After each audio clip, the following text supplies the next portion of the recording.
everyone, welcome back to another video on life being related. If you're new here, then welcome, and if you're returning, thank you so much for coming back. So today we're going to do a cook with me session. So I've had loads of people ask me how I prep my veg for the freezer, okay? So I tend to do a bulk prep like once in a while, and I'll do that, par cook it all, shove it into the freezer so that it's there on a really like CBA kind of day. You know, those days when you just really can't be bothered. They're generally the days that we end up having takeaways, okay?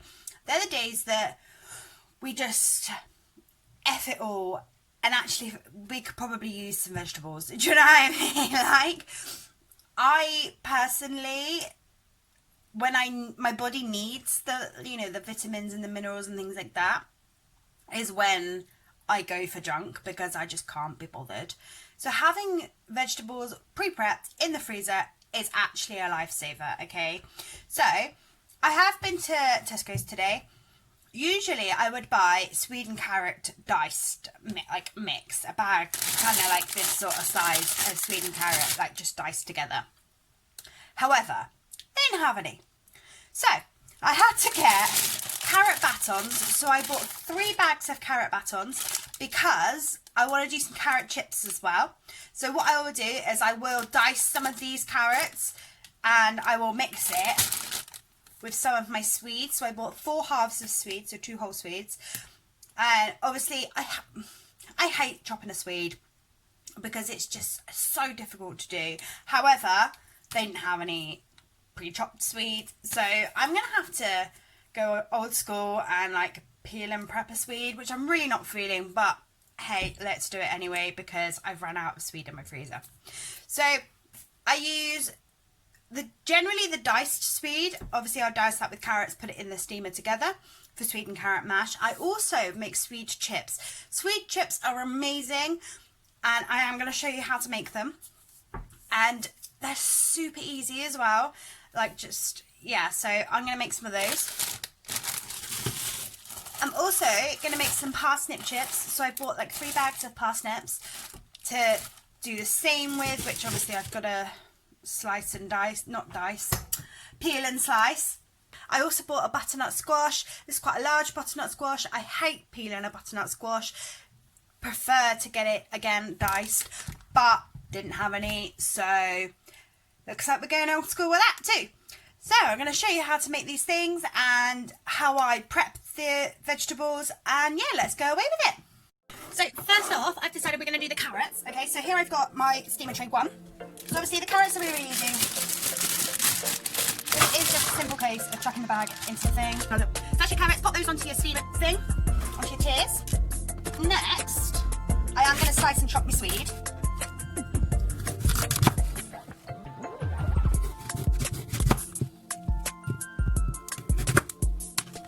This is how I do mine. So you want to get it like that and then just peel off the outside layer. I do find it easier to peel it once it's in smaller chunks. I mean, you can peel yours however, whenever you like, but this is how I do mine, just because I find it easier. So for our chips, we just want them in batons. So I'm just going to slice them like so. Like that. And then again in half, just so that they're not too big. And it really doesn't matter. They don't have to be like really precise on size. They can just be however you want to like shape and stuff that you want. It really doesn't matter. I know I say it doesn't matter what size you go for, but at the same time you kind of want them all roughly the same sort of size in the, whatchamacall, the pot, pan, I don't know, what do you call it? Steamer, I don't know what you would call it. Steamer thing. There we go. Now we're going to put those into our steamer pot. There we are. Okay, so now we're going to do some parsnip. You just want to peel your parsnip, nice and simple. You take yourself a smaller knife and just chop off your ends. They don't look very nice, so I went for cheapy parsnips. I suppose it depends what sort of parsnips you go for, whether you'll need to chop more off. Okay, just chop them into your chip shapes. Then you're going to pop those into your thing as well. Okay guys, so I have put all of my vegetables into my steamer. So I've got the carrots on the bottom, the parsnips in the middle, and the swede on the top. I am going to cut another swede and pop it in because I feel like that's not enough swede chips, and I do have another half of swede that I can use. And so I'm going to put those on into the steamer for about 20 minutes. So you want to like par cook them, so you want them to be soft but not mushy. Does that make sense? So I'm going to put mine on for like about 15-20 minutes and like just keep checking them to make sure that they don't overdo, because otherwise you're going to end up with like a mash consistency, and you don't want these ones to be mash consistency. Okay, you want these to be like more holding shape, and the only way they're going to hold shape is if they're parboiled and not mushy boiled. Okay, so I don't even think, can you even say parboiled when you're using a steamer? Par steamed, does that work? I don't know, but this is how I do it anyway. So I'm going to put some water in my steamer and I'm going to put them on and come back with you in a bit. Okay guys, so while my swede, carrot and parsnip are steaming, I'm going to call it, I'm going to do the diced carrot and parsnip and also my diced butternut squash, okay? I do have another tier of steamers without a lid, so I can fill these while they're cooking. That's what I do, because I bought a steamer set and it came without a lid. So I phoned the company and was like, guys, there's not a lid in the box. And they were like, cool, we'll send you a whole new set. So I've now got 6 trays, steamer trays. That's what we're going to call them, trays. So now I've got 6 trays and only one lid. So it makes it kind of easier to alternate them, which is quite cool. So off we go, shall we? So first off, I'm going to do my carrot. So obviously, I buy carrot batons, which is really annoying because I couldn't get any diced carrot. This is going to take quite a while, but you're just going to dice it up. So you want it quite small. Again, if you can, get them all the same sort of size, but it's really not an issue. As long as they're kind of sortedly diced, it doesn't matter. This is how I dice my carrot batons. I'm going to do 1 bag of carrot per half a swede. There we go, so there's our carrot. We're also going to do some swede. So like before, you want to slice it and then peel it, because that's just what I find easiest. Now you want to dice your swede. And so this is quite tedious. I do generally buy the diced swede already, because this is the part of cooking that I hate, is this prep section. But it is what it is. So this is how I dice my swede. Okay, and then just bang them into your pot with the rest of them. So that is the first tray of swede and carrot mix, and I'm just going to do another one off camera, and then I'll be back for the butternut squash. Now we're going to get onto our butternut squash. Again, you want to take your big knife. Now I hate cutting a butternut squash with a passion, but it needs must and all that. I find it easier to move the squash rather than the knife. Just slice that in the middle. There we go.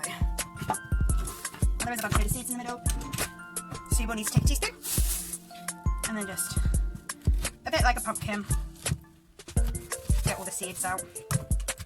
I've got to peel it somehow, so if I chop it. So now you can probably see why I hate chopping a butternut squash and choose to pre-prepped, because it just really isn't going very well. It takes forever, it makes a mess, and it's actually arm power that I could probably spend on other stuff. So once you have chopped your butternut squash, we're going to make some chips. So again, like we did with the swede and the carrot, you just want to slice it nicely. I like to chop them in half as well, and then bring them into your thing, in your steam tray. So today we're going to make butternut squash chips and mash. There we go. So that's our butternut squash chips all ready. Now we want to dice these ones so that we can make our mash. So that's all your butternut squash that's diced. And then when I've got a tray free, I'm going to put those into a tray. So now my other steaming lot are finished. So I've got these ones. So I have done 4 lots because I've got my diced and my sliced of the butternut squash. And then I've obviously got the 2 swede and carrots. So I've never just piled them like this before, like the top two, but hopefully it'll work. So yeah, I'm gonna put those onto steam again for about 20-25 minutes. We're needed the last lot. These ones are diced, so they'll probably need less time. So I'll put them on for 20 minutes and I'll be back with you in a bit. Okay guys, so the sweet and carrot mash and the butternut squash mash are both still cooking. I did have to cook them separately because obviously I had it 4-tiered. However, that didn't actually work, so I have taken them down to 3 tiers. And because I want them as a mash, I've decided that I'm going to have like cook them for a little bit longer, just so that they're easier to mash. While they're cooking, I have labelled some bags. Now usually I buy zip seals. However, apparently today I picked up not zip seal, but it's going to work all the same anyway. So I've labelled the bags. This one's a squash. So I've got 2 from the squash, 2 from the sweet, and 2 from the carrots, and 2 from the parsnips. Okay. So what we're going to do, and like this bit's quite important because otherwise it won't freeze right. So to stop them like freezing as a massive lump, basically, what we're going to do is we're going to put them in and make sure that they're like on a single level, if that makes sense. I'll show you what I mean as I do it. And then we want to freeze them in our freezer flat. So you do need quite a bit of freezer space. I do have a whole drawer that I dedicate just to my vegetables. It's really sad, but it's just the way my life is. So yeah, I'll show you how we do it. Should we crack on and do it? So when you hit, like, you want them to like have gone cold before you start potting them up, okay? Because if you put them up too soon, then it'll be longer before you can put them in the freezer. Because you want them cold before you put them in the freezer. So what we're going to do is you're going to take your label bag and your corresponding veg. To be fair, I probably might not.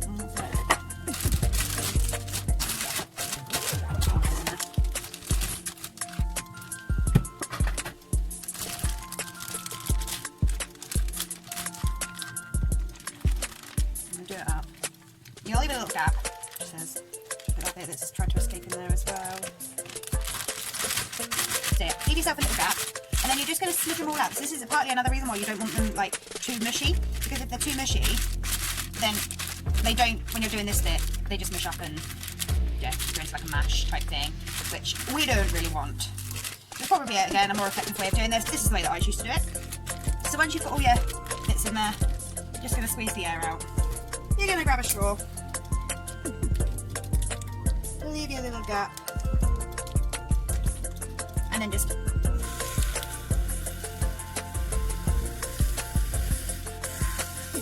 suck the air out. There we go. And then they'll freeze quite nicely in the freezer. Okay, so there we go. So we've got our parsnips, we've got our carrots and our swede and our squash, and they're going to go into the freezer like that, like in the drawer like that. Because then they will like freeze flat, and that's what we want, so that I can show you how I then shake them down later. So I find they freeze them flat, then they don't stick together quite as much, and then you can just use them as if they were like oven chips. So yeah, that's what we're gonna do. I'm gonna go freeze those now. Okay guys, so next we're gonna make our butternut squash mash, and basically I've let it boil, steam, what I'm call it, like within an inch of its life, so it's like really quite mushy already. Let's get on with this. So you want to take an egg and just crack it over the top like so, and then take your thing and then just use it up like that. Then we're just going to spoon the mixture into our cupcake cases like so, and then we're going to do the same with the sweet and carrot mash. So add an egg and zhuzh it up with your zhuzher. And then I make mine 2 layers deep, so I put cupcake cases over the top like so, and then fill those up too, like so. Okay guys, so obviously they're all in the freezer now. What I'm going to do is leave them overnight, and then tomorrow I'll show you my process that I use once they're frozen as they are. And yeah, because it's all just part of one big process basically. Like to take up sort of, I don't know, it'd be easier to get to sort of thing in the freezer, rather than just being like compacted and using up my cupcake cases. So okay guys, so I have just got these out of the freezer. So as you can see, these are all frozen up. So this one's a little bit bent because I had to bend it to fit it in my freezer. So we're going to write on our bags, okay, so that you know what's going in it. So this is sweet and carrot mash, okay. Like I say, usually I do use zip seals, but today we don't have any. And then just hang them in. I find 2 is generally a good go-to amount for when I'm having dinner, depending on obviously what I'm having with it. So bang them all into your bag. So these shouldn't freeze together because they are already frozen, okay? In the event that they do, all I do is just chuck, this sounds really bad, but like bang them on the side or like bosh them on, like against the floor in the bag in a hope that that would help it. Smash.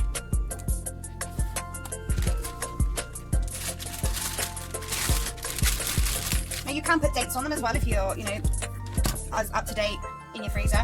I'm personally not, so I just use it as and when. Personally, I feel like if it's frozen, then the germs have gone anyway, regardless of when it was frozen. So well, that one's pretty. That's like a nice little cake shape. Quite nice for that one. Just little things in life. There we go. So that is those. Now they're ready to go into the freezer. So I just pop them into the freezer, pile them up like that in the freezer drawer, and then that's that. So yeah, I do generally use about 2 per meal, and they are free. So here I've got my vegetables that I've taken out of the freezer. So basically what we're going to do, really easy and simple, bang it all on the side, move it all about, open the bag, shake it down, and then close it. These veg chips, you can cook them in the oven with some fry light as if they were chips, like homemade chips for example, like Cinnamon World rustic chips. So that's those, and the vegetable mash, stick them in a bowl. I'm gonna have 3 for my lunch with some chicken. So yeah, stick them in a bowl and then just bung them in the microwave for like 3 minutes, and then give them a stir a little bit longer if you need it a little bit warmer. And that's pretty much how it's done. So that is that. That does conclude our Cook With Me session. If you have enjoyed this video, please do give it a big thumbs up and subscribe to my channel. I do try to post videos as frequently as possible, but everybody else is really not the greatest. It keeps any sort of time scale. So it is always best just to click that bell when you subscribe, just to make sure that you are being notified as when I am posting my videos, and then that way you just won't miss anything. It's free to subscribe, and you can always change your mind at a later date if you decide to do so. So why not? That's pretty much it, guys. Thank you so much for watching this video. Bye, bye.